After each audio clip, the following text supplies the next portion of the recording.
guys stick with us because we can now cross to Veterans Minister Johnny Mercer, who joins us on the show. Johnny, welcome to the show. Always a delight. Hello, right. How are you?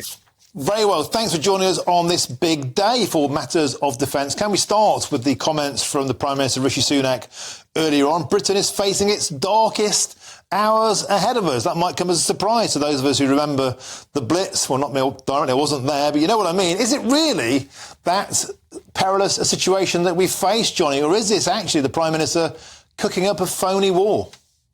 No, look, I think to be fair, give a little bit more credit than that. If he's going to, as Prime Minister, give his verdict on global affairs and where we are as a nation at the moment, I think we need to listen. And, you only have to match that with what you see going on across the globe in terms of what's happening, obviously, in Ukraine, but you've got Gaza, Israel, and then those big strategic threats that we've seen from Russia and China that have been identified in the SCSR review as well. So, no, I mean, and he also sees a lot of the high side intelligence that a lot of us won't see. And that is his assessment. So, no, I don't think he's warmongering at all. I think it's an incredibly serious moment. He's absolutely right to draw attention to it.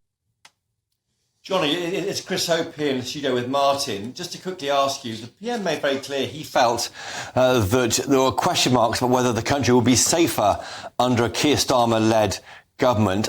You're the Veterans Minister. What do veterans think about Sir Keir Starmer and his character to keep us all safe?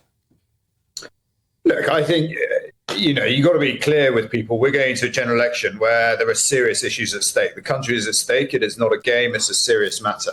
And people like me actually fought under a Labour government before, where we were dealing with extremely poor equipment. Individuals were killed. They died. They lost their life because of a lack of equipment in operations in places like Iraq. So I'm afraid I can't take Labour seriously on defence. I can't take what they say about it seriously. And you can only, bring that to the present day. You've seen the Prime Minister commit to 2.5% of GDP on defence, and Keir Starmer says, well, we'll do that when conditions allow. It's a typical sort of willy washing kind of a grey promise from Keir Starmer that actually, you can have no real confidence in. And, for me, it's a serious moment. It's a serious time for serious people. And Labour do not have a serious contribution on defence.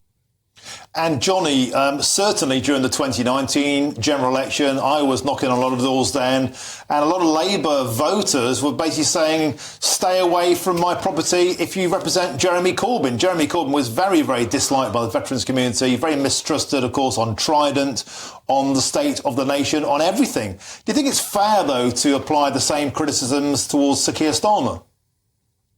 Look, I think what the public like in their politicians is consistency, principles, values and integrity.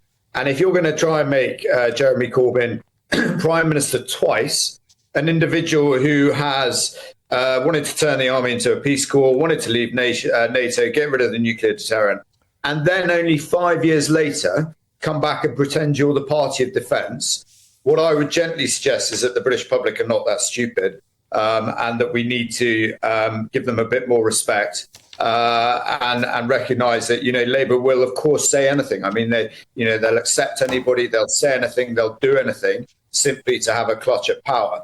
And that's why you're seeing them talk about defence now. It's not credible to try and make Jeremy Corbyn Prime Minister twice and then less than 5 years later come back and say, oh, forget about that. We've redesigned ourselves. Now we believe in what's our fundamental principles. These are not policy decisions on a whim. These are fundamental principles around national security. The British Army leaving NATO, Trident deterrent. I just think it's not credible. It's not serious. And we should be seriously interrogating their plans and their statements on defence. And Johnny, may I ask you, several deadlines have now approached or even passed around yourself, around those giving up the sources for those alleged war crimes taken part. May I ask you, do you fear you may go to jail? So you'll forgive me, but obviously that is an incredibly serious process. It's a legal process. It's going through the courts at the moment in a public inquiry. It'd be completely unprofessional and disrespectful to the inquiry to say anything outside that courtroom, I'm afraid. OK. Chris? Well, Johnny, I don't want to push you too hard on that, but have you thought about the impact on your family were that to happen? I mean, it's quite a big thing for anyone to contemplate for you. Chris, I got to be honest. I'm not going to say anything on this because I think it's unprofessional. I think it's disrespectful to the inquiry. Okay, Johnny Mercer, we're going to have to leave it there. Thanks for joining us on the show. Thanks for your time on this important day. Appreciate that.